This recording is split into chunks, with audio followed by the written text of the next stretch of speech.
나는 그 기사거리 생겼어요. 양식이 다 닿는 거 하나 통이라고 하고. 그 다음에는 아니 이거 시스템이나 만들려고 그러면. 예, 장례 용어 관련해가지고 요거는 자습으로 이렇게 하도록 하겠습니다. 이게 뭐냐면 이한을 장사 정보 아까 제가 알려드렸죠.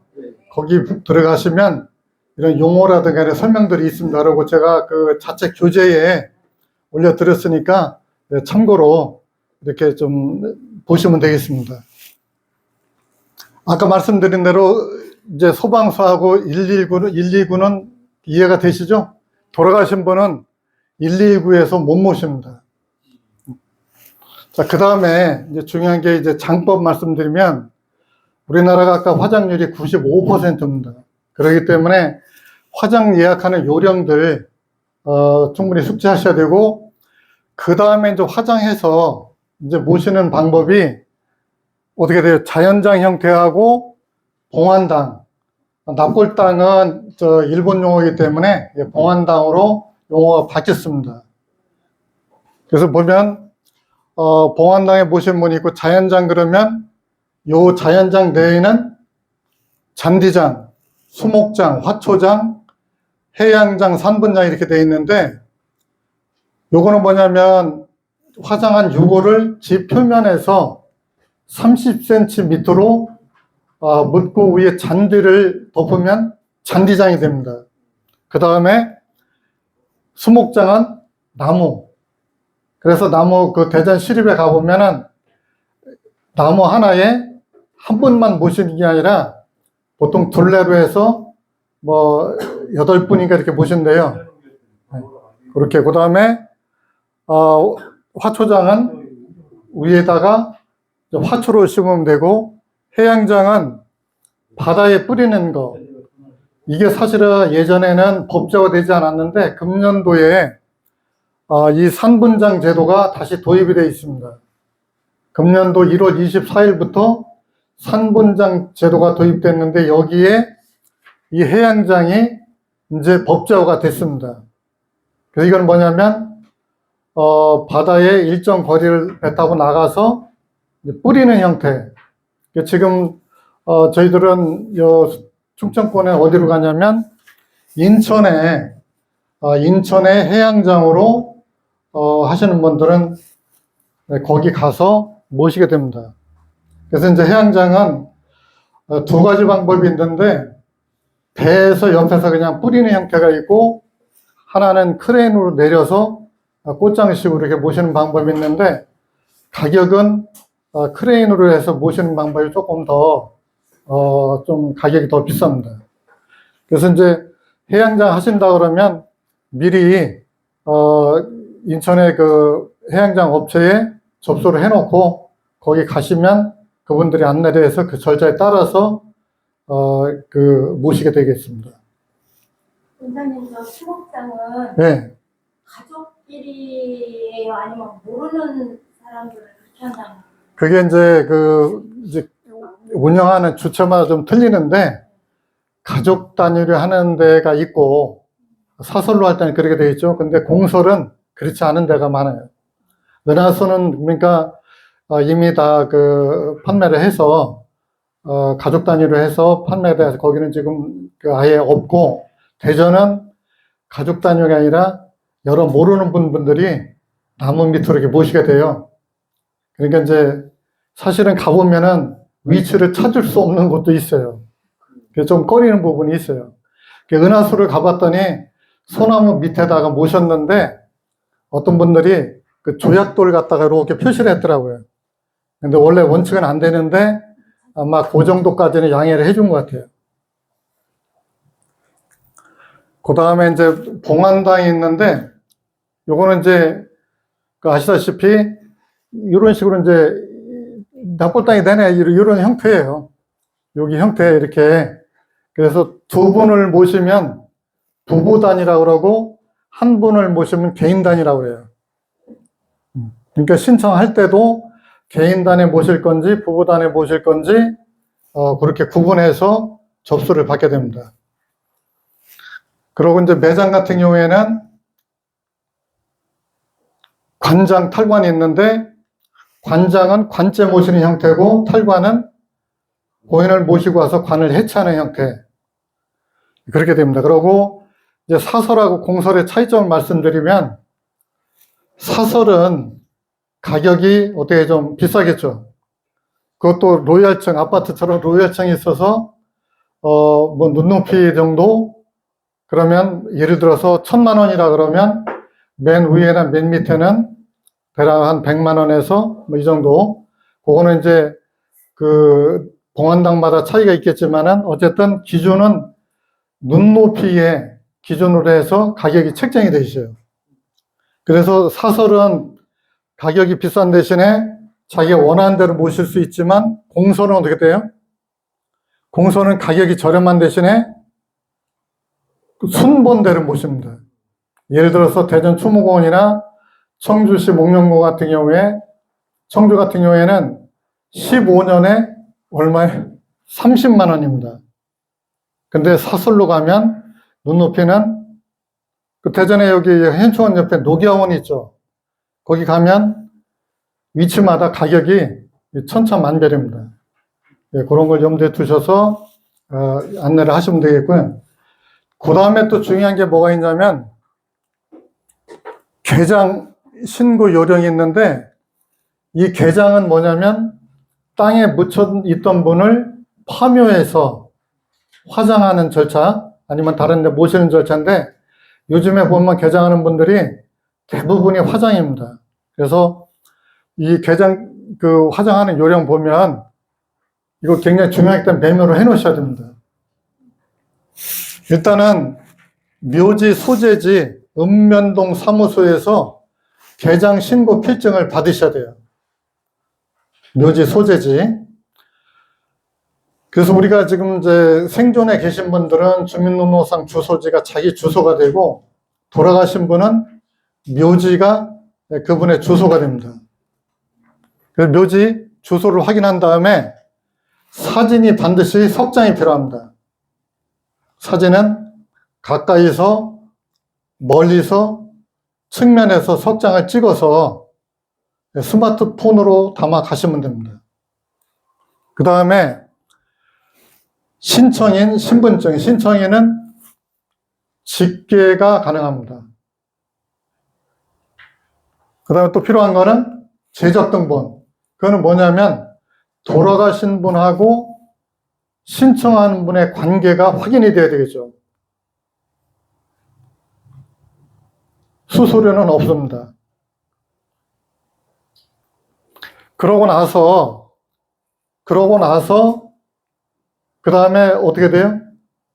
개장해서 같이 두 분을 봉안당에 모시려고 그러면 화장 예약을 해야 되겠죠. 이것도 아까 말씀드린 대로 이하늘 장사정보에서 거기 보면은 개장 유골이라고 있어요.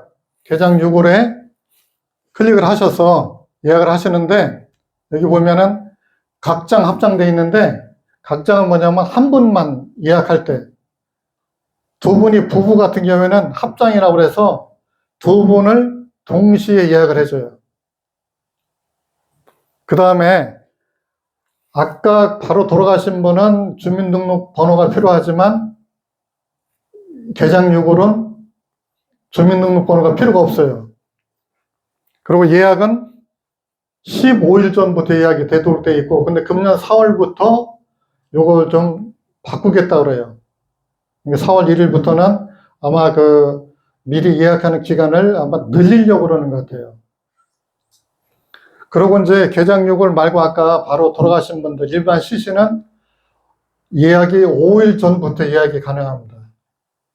그런 차이점이 있습니다. 그리고 이 화장 예약하기가 어렵다 보니까 최근에 제가 어떤 일이 있었냐면 한 분이 이제 그 집안 선산에 9분을 개장해서 화장하려고 개장 필증을 다 받아놨는데 못한 거예요. 그래서 저한테 화장 예약을 좀 부탁을 해서 제가 화장을 좀 어렵게 해드렸는데 한꺼번에 9분 하기가 어려워요. 그래서 그것도 제가 운이 좋아서 예약을 하게 됐는데 그분들이 고맙다가 사례비를 30만 원 주시더라고요. 그 정도 그러니까 화장장이 지금 그렇게 어려워요. 그렇기 때문에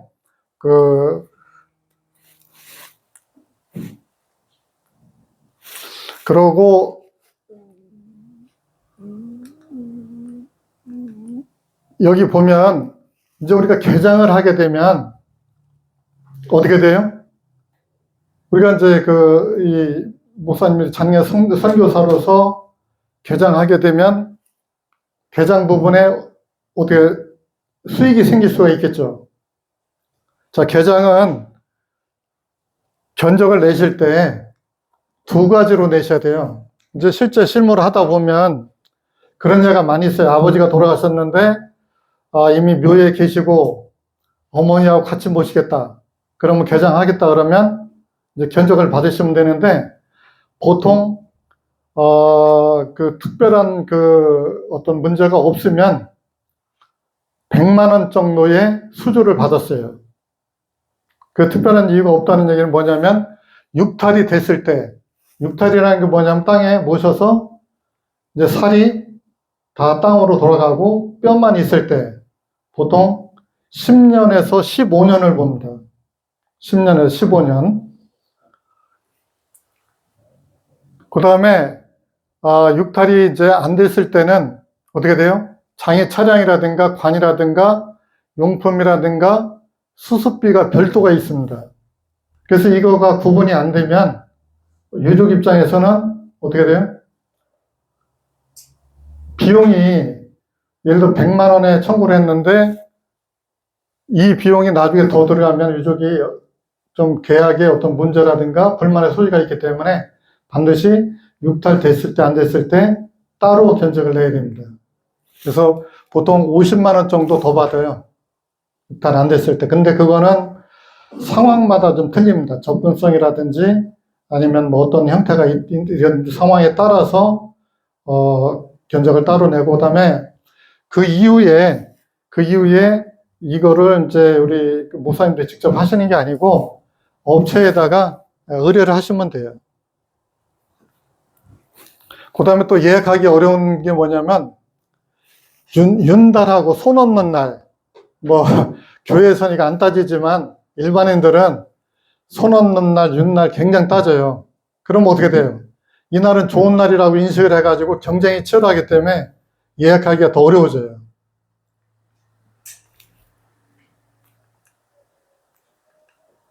자, 요게 뭐냐면 개장 신고 필증입니다. 여기 보면은 개장 신고 증명서라고 되어 있는데 개장 신고 필증 요거가 있어야 화장장에 접수가 가능합니다. 아까 우리가 개장 신고 필증 받는 요령 제가 말씀드렸잖아요. 유족한테 안내를 해서 필증을 받아오면 요걸 가지고 화장장에 접수할 때 사용을 하셔야 돼요. 그리고 이제 실제 화장 예약할 때는 이 개장 신고 요 기관, 그러니까 여기는 보면은 옥산 면장돼 있죠. 우리가 예약할 때는 요 기관명하고 그 다음에 번호, 요거를 입력하도록 돼 있어요. 그러니까 우리가 이제 유족한테 요거를 발급받도록 안내를 하고 한부를 받아서 그걸 가지고 예약을 해 주시면 돼요. 그 다음에 또 중요한 게 뭐냐면 국가유공자가 있을 수 있잖아요. 국가유공자는 절차가 또 있습니다. 지금 스마트폰을 꺼내셔서 국립묘지 안장 시스템 한번 열어볼까요? 근데 그게 처음부터 다 열리지는 않는데 어쨌든 인증도 받고 그런데 예약은 여기서 해야 된다는 거를 한번 보시도록 하려고 열어보라고 말씀드렸어요. 그거를 인증을 받으면 국립묘지가 여러 군데가 나옵니다. 그래서 예를 들어서 대전 같으면 대전 현충원. 자, 그러면 이 안장 신청을 하면 심사 결과는 언제 나오느냐면 보통 이튿날 오후 2시쯤에 나와요. 이거는 이 장례 지도사가 확인을 해야 되는데, 왜 확인을 해야 되냐면, 심사가 어떻게 돼요? 통과했는지, 결격 사유가 있는지를 알아야 돼요. 그 뭐를 보냐면, 보훈처에서 그 고인의 전과 조회를 하게 됩니다. 그러니까 군대나 사회에서 전과가 있으면 국가시설로 못 모셔요.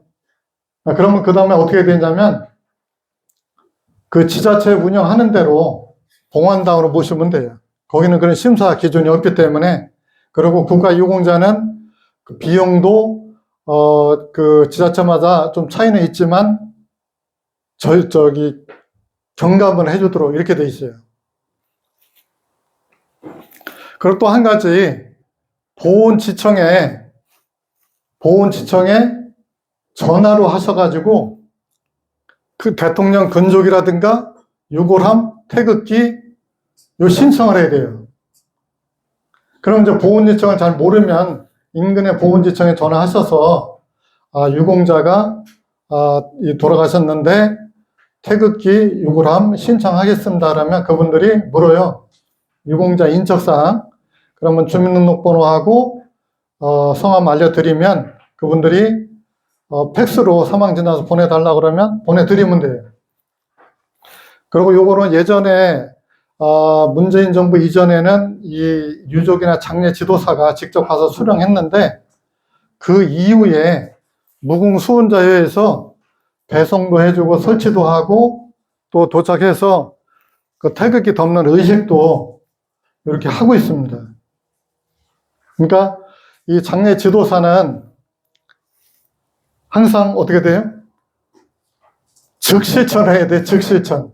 하나라도 이 타임을 어떻게 돼요? 놓치면 유족은 어떻게 돼요? 굉장히 불편하다든가 장례가 원활하게 되지 않을 수 있어요. 그래가지고 제가 이 중요한 거를 그 세 가지 말씀드리면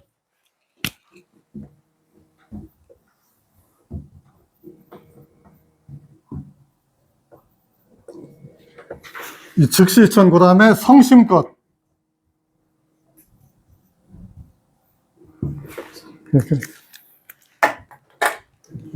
항상 그 즉시 유족의 의견을 반영하도록. 그리고 이제 장례는 한번 지나가고 나면 다시 돌이킬 수가 없잖아요. 그래서 간혹 어떤 분들이 이제 경험이 없는 분들은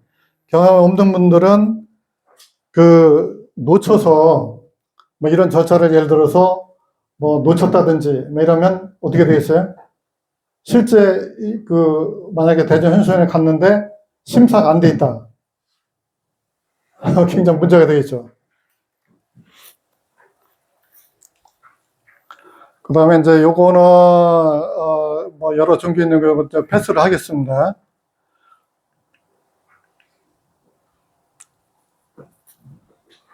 이제 간혹 이제 일반 장례 지도사 교육 받으면 장례 이 서비스에 수입을 묻는 분들이 있어요.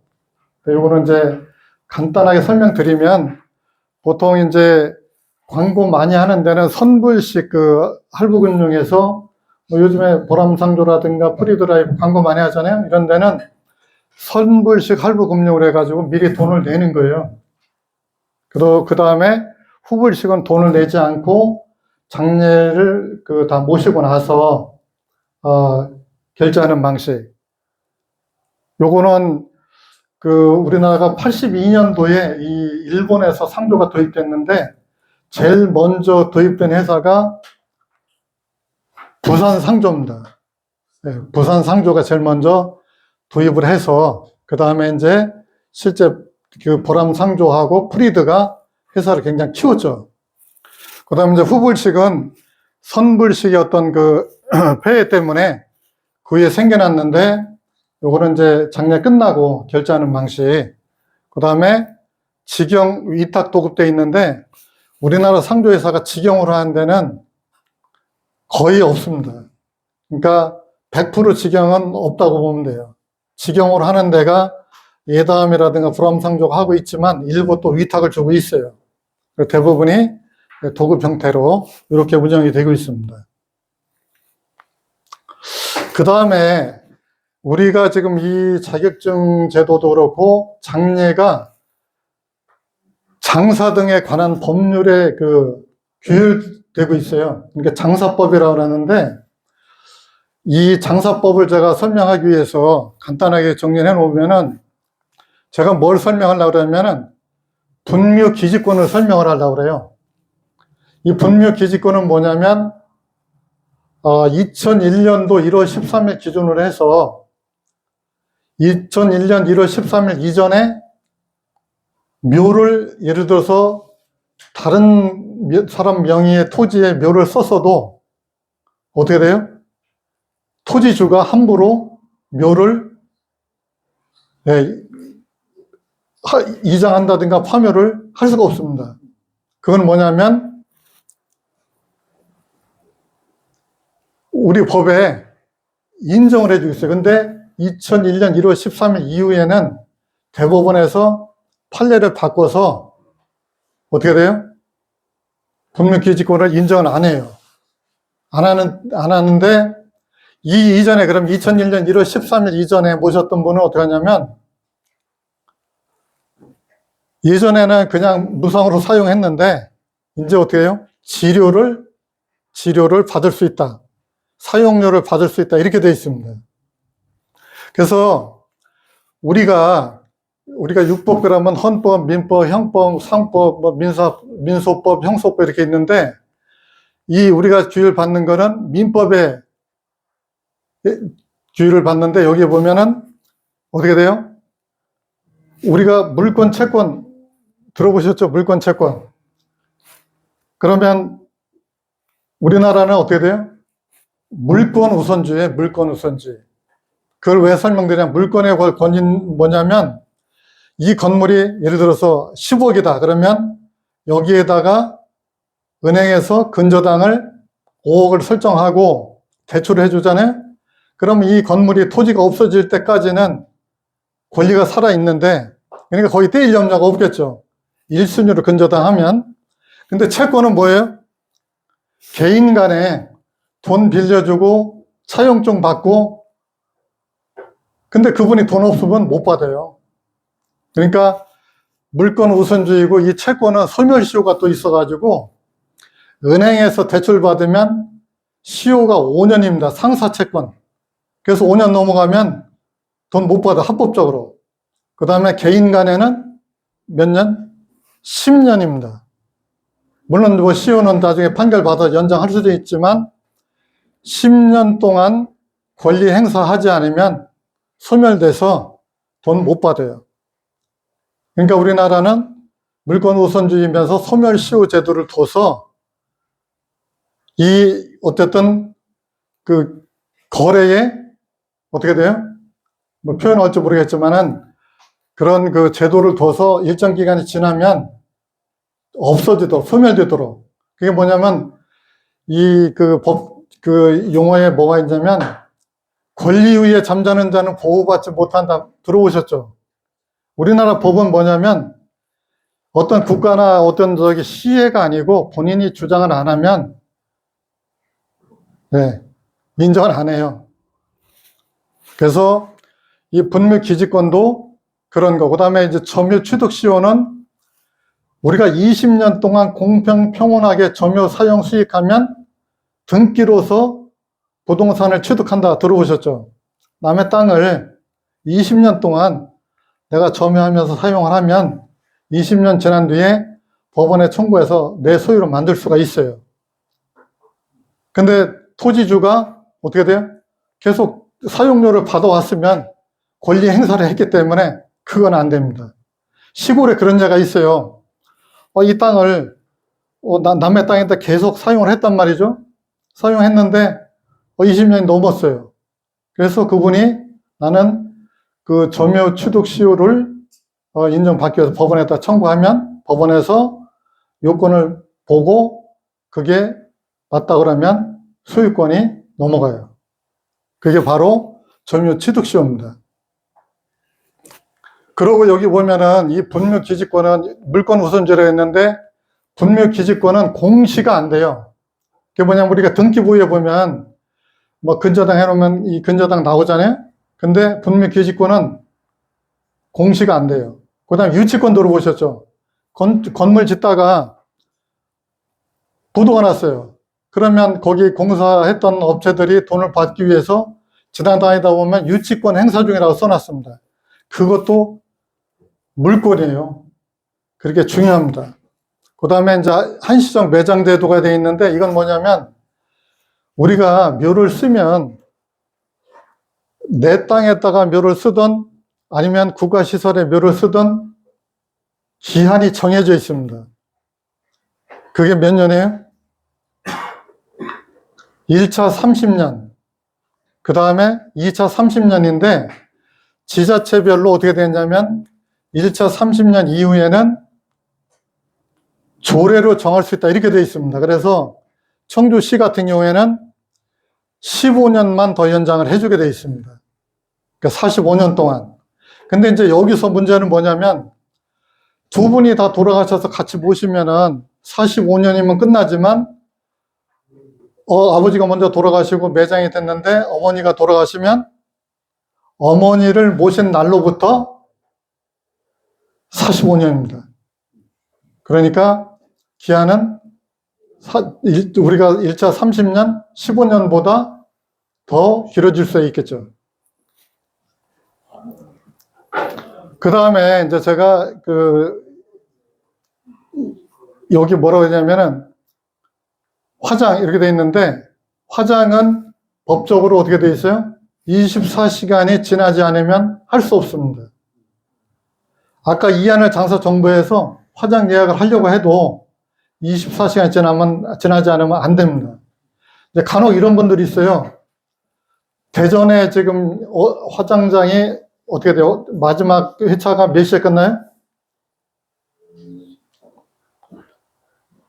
3시 반인가 이렇게 돼 있어요. 그럼 화장장마다 좀 틀리는데 오늘 저녁에 한 5시쯤 돌아가셨는데 내일 화장하겠습니다.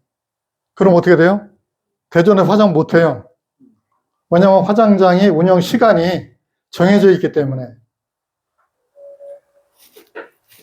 24시간, 그것도 매장도 마찬가지입니다. 24시간이 지나지 않으면 할 수가 없도록 돼 있어요. 근데 다만 예외적으로 뭐 국가에서 정한 전염병이라든가 특별한 경우에는 그거에 저쪽을 안 받아요. 예전에 코로나 아시죠? 코로나 때 그때는 코로나가 어떻게 돼요? 전염병이기 때문에 이런 24시간 적용 안 받았어요. 그 다음에 안치실 온도되어 있는데 요거는 우리가 보통 냉장고로 하지만 냉장고는 아니고 섭씨 1도에서 5도로 되어 있어요. 제가 지난번에 무안 공항 사고 났을 때 봉사활동을 갔다 왔는데 그때 이 모셔놓은 안치 냉장고가 컨테이너 박스 돼 있는데 뒤에 유심히 봤어요. 3도로 세팅을 해놨더라고요. 그 다음에 이제 장례장 사용료 돼 있는데 요거는 뭐냐면 우리가 장례장 가시면 시설, 그러니까 빈소라든가 접객식 사용료를 내게 되면 기준을 어떻게 정했냐면 입실한 시간부터 24시간이 하루로 됩니다. 그러니까 밤 12시가 아니고 예를 들어서 오늘 낮에 10시에 입실하게 되면 다음날 10시. 그런데 만약에 12시간이 지나면 발인하는 날 그럴 수도 있습니다. 하루가 안 되고 12시간이 지나면 하루로 보고 12시간이 안 되면 어떻게 돼요? 시간당으로 이렇게 계산하게 되어 있습니다.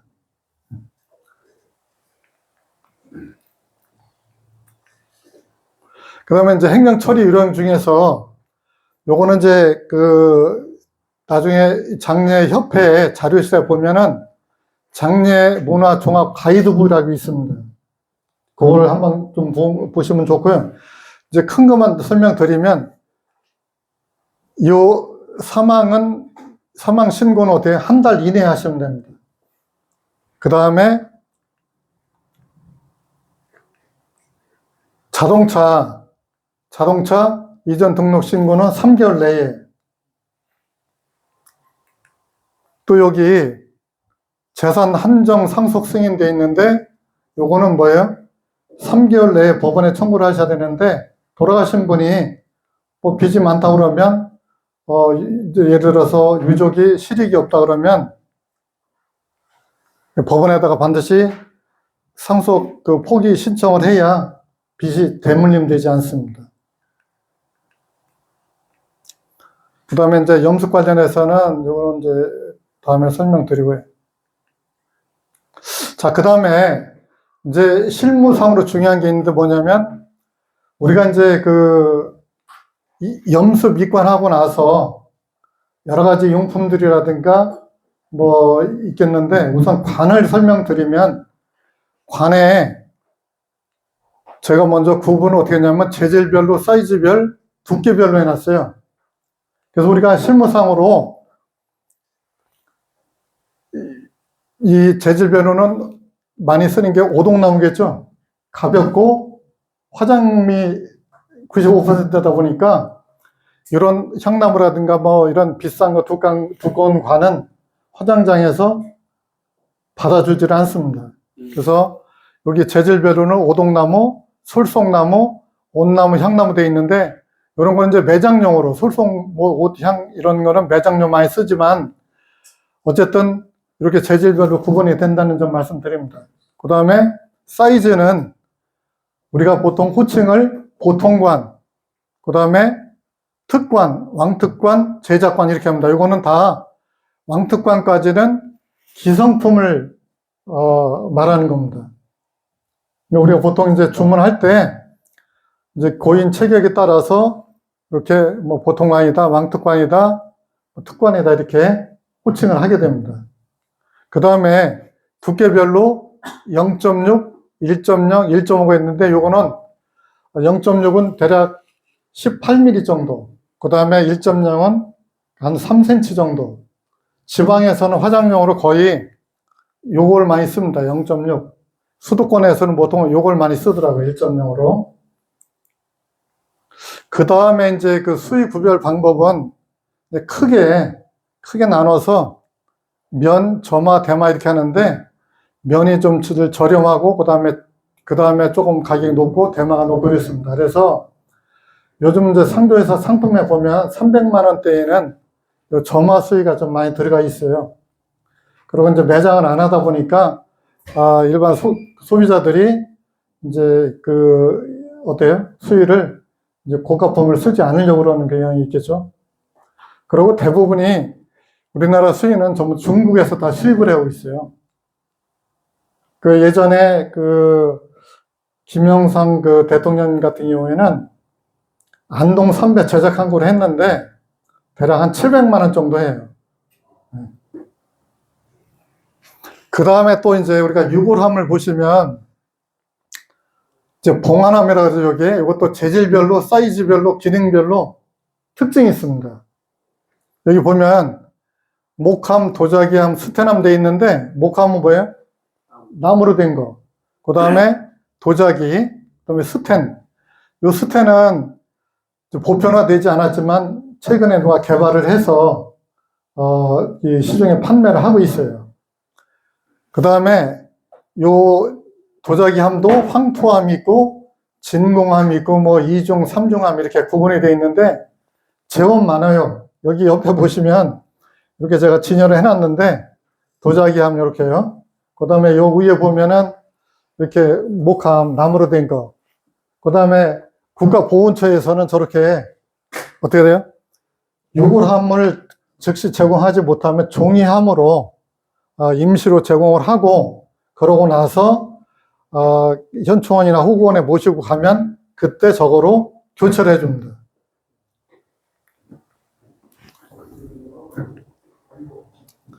자, 이제 여기부터 그 상담하는 요령을 제가 이제 설명드리려고 했는데 아마 굉장히 중요할 수가 있습니다. 그래서 이 부분을 설명드리고 조금 있다가 이제 좀 휴식 시간 갖도록 이렇게 하겠습니다. 먼저 상담하실 때 이 절제된 언행을 사용하는 거 뭐냐면 우리가 충남 서해안 가니까 사투리를 어떻게 써요? 그래시오, 안 그래시오, 그래.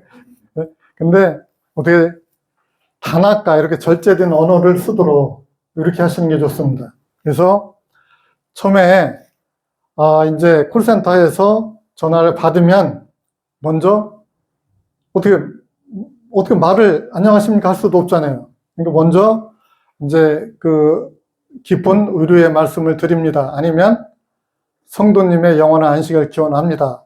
아니면 목사님들이 다른 그 멘트가 있으면 먼저 멘트를 이렇게 하셔야 돼요. 그러고 나서 제일 중요한 거는 고인이 계신 장소를 반드시 확인하셔야 돼요. 왜 그러냐면 앰뷸런스도 보내야 되고 여러 가지 절차가 있기 때문에. 그러면 먼저 병원이면 어떻게 돼요? 병실, 그 다음에 호수 주환자실, 임종실 어딘지 정확하게 물어보셔야 돼요. 이런 예가 있어요. 충남대병원 그러면 대전에도 있고 세종에도 있어요. 간혹 어떻게 하냐면 충남대병원 그랬는데 대전으로 가야 되는데 세종으로 가는 거예요. 그래서 반드시 세종 충남대, 대전 충남대, 몇 병동 몇 호까지. 특히 청주에서는 또 어떤 일이 있냐면 청주 의료원, 충주 발음이 약간 이상하죠. 청주로 갈 분이 충주로 가 있어요. 그래서 반드시 저는 어떻게 하냐면 병원 충주 의료원 같으면 원주 밑에 있는 충주 의료원이다. 이렇게 설명을 해요. 그리고 청주 같으면 대전하고 가까운 청주 의료원이다. 이게 한두 번이 아니에요. 서울서 앰뷸런스가 운구해가지고 청주 의료원 얘기했더니 차가 충주 의료원 가 있습니다.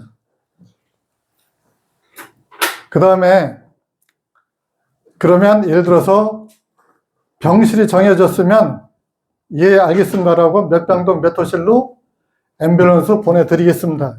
이렇게 말씀드리면 돼요. 그리고 여기서 이제 유족은 얼마나 걸리는지 굉장히 궁금해해요. 그럼 대략 3, 40분 정도 소요된다고. 물론 출퇴근 시간에는 좀 더 걸릴 수 있겠지만 대략 앰뷸런스가 요 정도면 출동이 가능합니다. 그리고 이때 멘트를 어떻게 하냐면 병원에서 병원비 정산하시고 사망진단서 7통, 영정사진을 준비해 주시기 바랍니다. 이렇게 말씀드리면 돼요. 그러면 유족들이 어떻게 돼요? 사망진단서 왜 7통이냐고 물어요. 그러면 사망신고, 장례식장, 화장장 기본으로 들어가기 때문에 7통이면 충분합니다. 그랬는데 어떤 분들은 장례 지도사한테 7통을 준다고 따로 또 10통을 떼는 분들이 있어요. 그래서 설명을 드려야 됩니다. 7통이면 충분합니다. 그리고 영정사진 없다 그러면 어떻게 돼요? 스마트폰이나 가지고 있는 사진을 가지시고 장례장 가시면 확대가 가능하다고 이렇게 말씀드리시면 됩니다.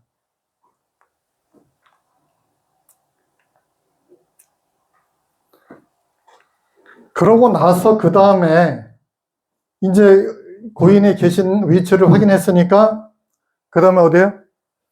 장례식장은 예약하셨습니까? 물어봐야 돼요. 그래서 예약했다고 그러면 장례장 몇 호로 예약하셨는지 확인하셔야 돼요. 그러니까 아까처럼 세종 충남대, 대전 충남대, 청주 의료원, 충주 의료원 약간 그 구분하기 어려운 데는 반드시 확인해야 돼요. 그리고 안 했다 그러면 어떻게 돼요? 장례장을 알아봐 드리겠습니다. 이렇게 하셔야 돼요. 그러면 유족이 예, 그렇게 해달라고 그러면 이제 알아봐 드리는데 문제는 뭐냐면 빈소 크기가 있는데 유족이 상상을 못해요. 얼마나 크기를.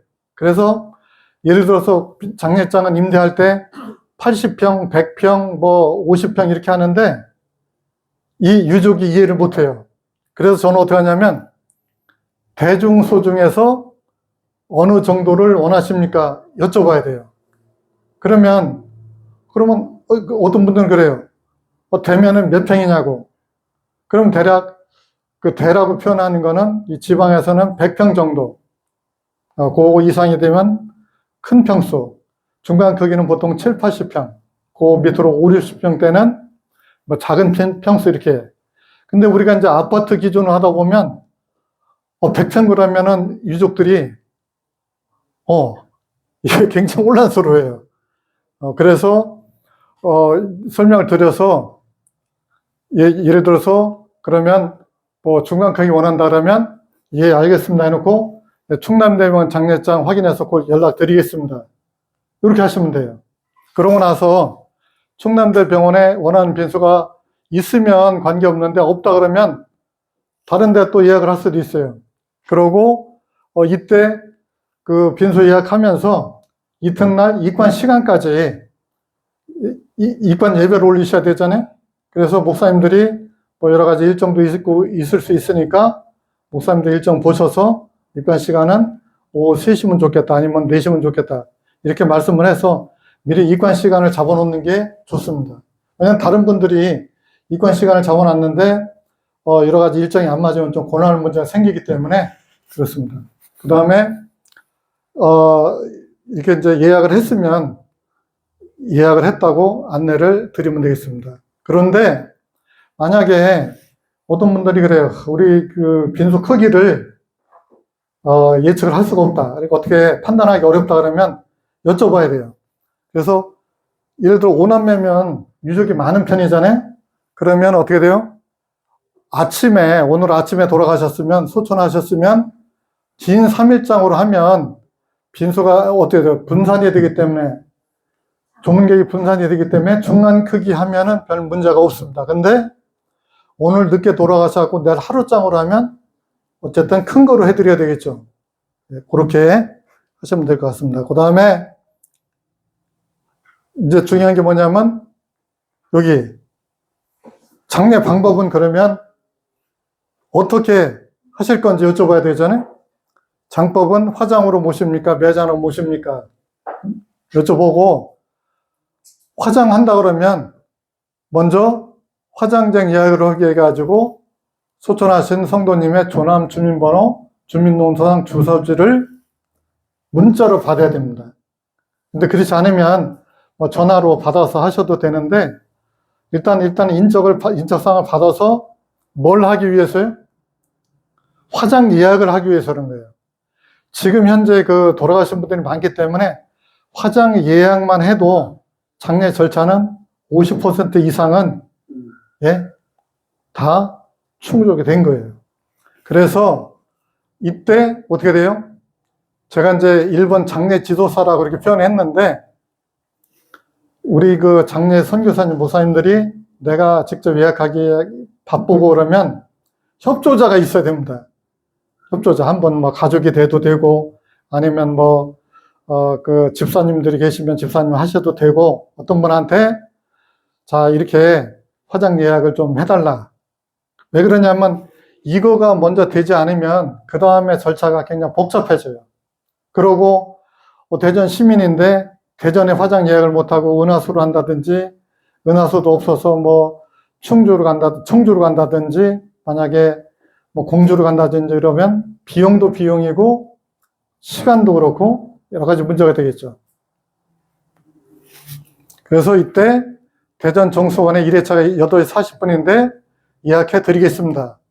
왜 그러냐면 이거는 제가 의장을 안 물었어요. 왜냐하면 모든 장례는 빨리 마치는 게 유족들도 좋고 여러 가지 또 대부분이 요즘에는 또 바로 복귀해서 업무를 보치려 하는 분들이 있기 때문에 아니면 이제 목사님들 입장에서는 그 시간을 보시고 뭐 2회차로 한다든지 그거는 정하시면 됩니다. 저기 그 대전 정선에서 예약이 안 돼서 세종으로 해도 가격이 차이 나나요? 그렇습니다. 그렇기 때문에 주민등록상 주소지 기준으로 그렇죠. 관할 시민한테만 떼어주는 거네요. 그렇죠. 아까 말씀드린 대로 대전 시민은 9만 원인데 네, 대전시에서는 9만 원인데 다른 데 가면 100만 원 받아요. 그러니까 인접적. 그러니까 예를 들어 청주가 100만 원이고 청주 그 다음에 요 충청권엔 뭐라 하냐면은 관외 그 다음에 인접적 이렇게 나눠 가지고 인접 지역에 있는 분들은 어떻게 돼요? 관액본으로 취급을 안 하고 100만 원 받을 거를 뭐 50만 원. 그거는 이제 화장장별로 기준이 따로 있습니다. 그 다음 매장한다 그러면 어떻게 돼요? 매장지를 알았으니까 예 알겠습니다 하면 돼. 이거는 큰 문제가 없으니까. 근데 만약 이런 분이 있어요. 매장할지 화장할지 잘 모르겠다 아니면은 유족이 아직 결정을 못했다. 그럼 어떻게 돼요? 화장 예약을 해야 됩니다. 왜 그러냐면 화장 예약했다가 취소를 하면 되는데 시간이 흘러서 유족이 만나서 시간이 흘러서 만약에 예약을 하면 화장 예약이 어려울 수 있어요. 그래서 그거를 반드시 말씀드려서 화장 예약해 놓고 그 다음에 취소하도록 이렇게 하시면 돼요. 그 다음에 이제 이런 경우가 있어요. 이 유족이 예, 그 상품이 그 장례 상품이 얼마냐고 묻는 분들이 있어요. 그러면 어떻게 돼요? 전화사로 즉답을 하시면 안 돼요. 즉답은 피하시고 그러면 출동해서 만나 뵙고 설명드리겠습니다. 이렇게 하시는 게 좋습니다.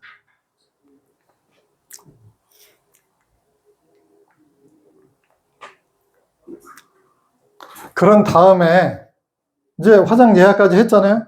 그럼 어떻게 돼요? 이제 고인을 장례장 모시려면 앰뷸런스가 필요하겠죠. 여기 업체에 앰뷸런스 업체에 문자로 충남대병원 몇 호실에서 충남대병원 장례장으로 이송 바랍니다. 문자를 주고 유족 전번을 같이 어떻게 돼요? 문자로 드려야 돼요. 그래야 앰뷸런스 업체가 유족한테 전화를 해서 다시 한번 확인하고 앰뷸런스가 얼마 만에 출동하겠습니다. 이렇게 안내를 하겠죠. 그러고 이 장례 지도사는 어떻게 해요? 병원에서 장례장으로 출발할 때 전화를 반드시 해달라고 그래야 돼요. 그래야 어떻게 돼요? 제대로 출동을 했는지 출발했는지 확인해야 되겠죠. 문자만 해놓고 그분이 못 풀 수도 있으니까 반드시 확인해야 돼요. 그 다음에 이제 화장장 예약하는 요령, 제가 아까 다시 설명드린다고 했는데 지금부터 설명을 자세히 드리면 아까 말씀드린 대로 이게 이제 9월달 현재고 12월달에 95%예요. 특히 충청권에는 화장 예약이 더 치열합니다. 왜 치열하냐면 국가 장사 시설이 두 군데가 있어요. 어디 있을까요? 네, 대전 현충원, 네? 그 다음에 괴산 호국원. 네, 네. 왜 그러냐면 유공자들이 수도권의 우리나라 인구의 절반이 살죠. 2,500만 중에 유공자가 다 어디서 화장을 해요? 청주나 대전이나 세종에서 예약 화장을 해요. 왜냐? 화장 비용은 유공자는 어때요? 돈을 받아요? 안 받아요? 예, 무료입니다. 그런데 그분들이 서울에 사신 분이 벽제까지 가서 화장해가지고 일리 오려면은 굉장히 시간적으로 복잡하겠죠. 서울에서는 보통 지방 내려오면 3시에 보통 출발해요. 그러니까 어떻게 돼요? 이분들이 대전 현충원 가려고 그러면 대전이나 세종시 은하수공원에 예약을 하게 됐죠. 그리고 괴산 호공원 가는 분들은 청주에다 예약을 하게 돼요. 그러니까 뭐냐면 이 청주나 대전 화장장에서 그 지역민을 먼저 우선권을 줬지만 일부는 비워놨어요. 그러면 그거를 재빨리 예약하도록 그렇게 지금 돼 있단 말이에요. 근데 대전은 또 예예요. 대전은 이 대전 시민을 먼저 우선해가지고 대전 시민한테 우선권을 주고 그 이튿날 일정 시간 지나도록은 의지인을 예약을 못하게 또 만들어놨어요. 지금요? 예. 네, 그걸 참고로 그래서 그거를 이제 그 목사님들이 지역의 대전, 세종, 청주 이런데 화장장을 한번 그 아까 이하늘 장사정부에 들어가셔가지고 쭉 보셔야 돼요. 비용을 어떻게 받는지, 관내분, 관외분, 인접지역, 서류는 뭐가 필요하고 이런 것들을 쭉 보시고 목회 활동에 도움이 되도록 이렇게 하시면 됩니다.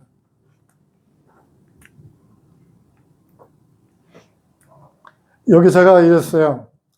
사망 접수를 받고 이해하는 장사 정보에 예약을 하는데 이거 예약하다 보면은 출동 시간이 늦어질 수 있어요.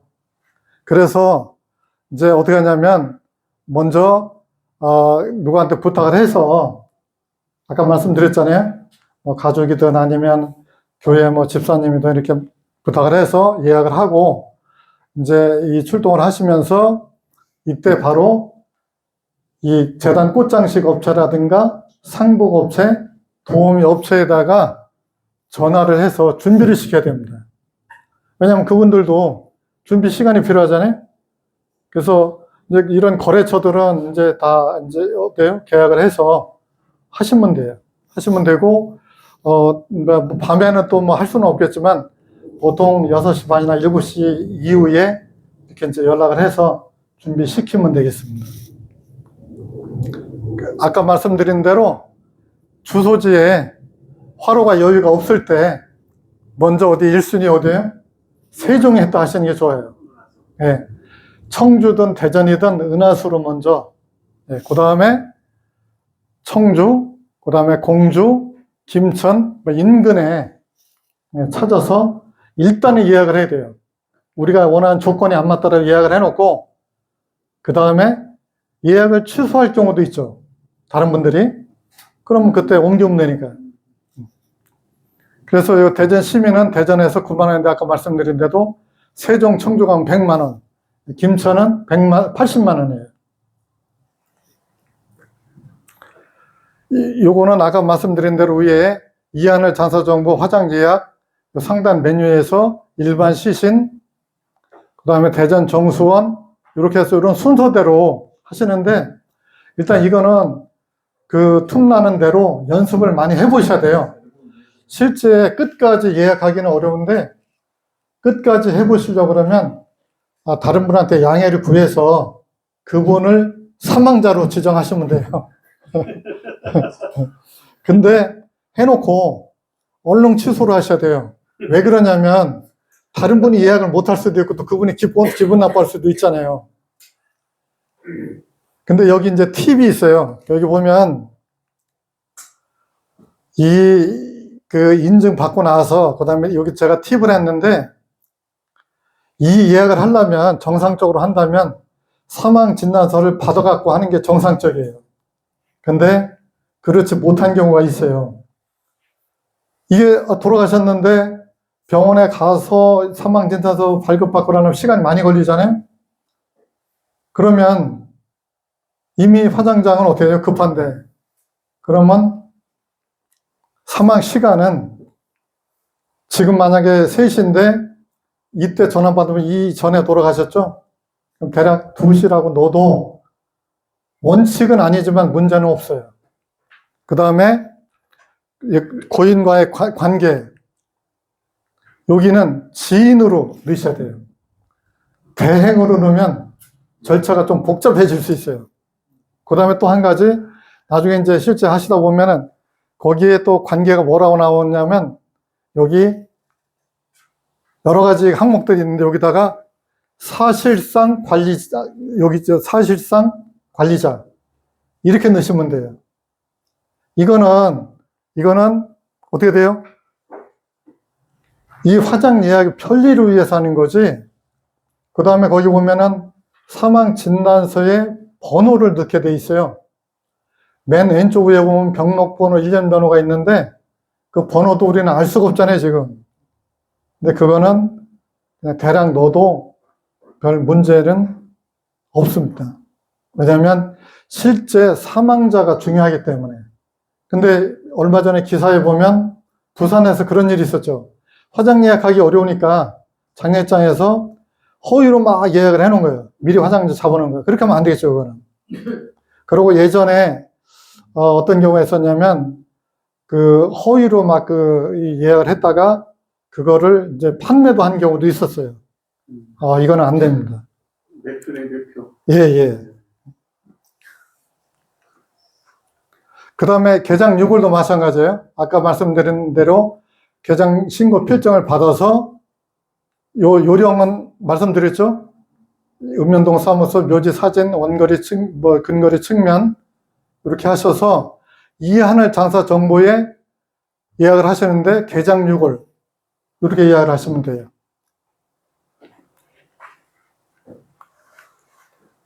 그 다음에 이제 유족을 만나서 컨설팅, 상담하는 요령입니다. 여기 보면 제가 뭐라고 써있어요? 간단하게 신속히 이렇게 했어요. 뭐냐면 상담 중에 유족이 개입할 여지를 주지 말라고 해놨어요. 왜 그러냐면 설명을 하는데 이런 경우가 있어요. 아, 우리 수의해놨는데 수의값을 얼마 공제해 주겠냐. 그러면 예전에 어떻게 돼요? 수의값이 우리가 보통 예전에 해놓은 분들은 비싸게 수의해놨죠. 뭐 200만 원, 300만 원 해줬는데 요즘에 어떻게 돼요? 수의값이 그렇게 안 비싸잖아요. 근데 어떤 상조회사 보면 뭐 도우미 한 명, 몇 배 한 필, 뭐 예를 들어 연구차 한 대, 리문진 한 대 이렇게 뭐 회사마다 틀리지만 그럼 유족은 생각이 달라져요. 아니, 수의를 우리 어머니 300만 원 주고 해놨는데 요거밖에 안 되나? 그러면 어떻게 돼요? 진행이 잘 안 되겠죠. 그러면 물으면 그때 예전에 수의를 많이 해놨습니다. 제가 설명드리고 나서 설명드리겠습니다. 이렇게 말씀하셔야 돼요. 그래서 이제 상품 설명을 드리고 지금 목사님들이 지금 하시는 그런 그 회사도 어때요? 상품이 다 있겠죠? 네, 그래서 그걸 설명드리시면 돼요. 그리고 이때 설명드릴 때 어떤 위로의 말씀을 좀 드리는 게 좋겠죠. 그래서 뭐 성가 하나님의 위로가 함께 하시길 지원드립니다. 아니면 적절한 멘트로 이제 하시고 나서 저는 장례 선교사 누구누구입니다. 절차상 몇 가지 여쭤보겠습니다 하고 명함 있으면 명함을 주시는 게 좋겠죠.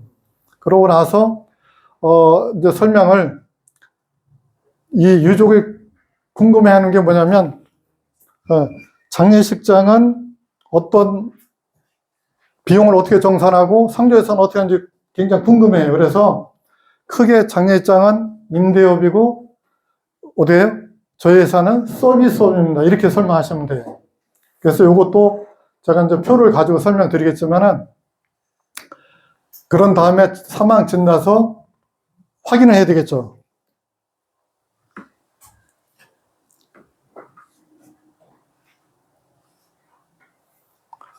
그 다음에 이 지참한 조견표라고 했는데 이게 내내 요거예요.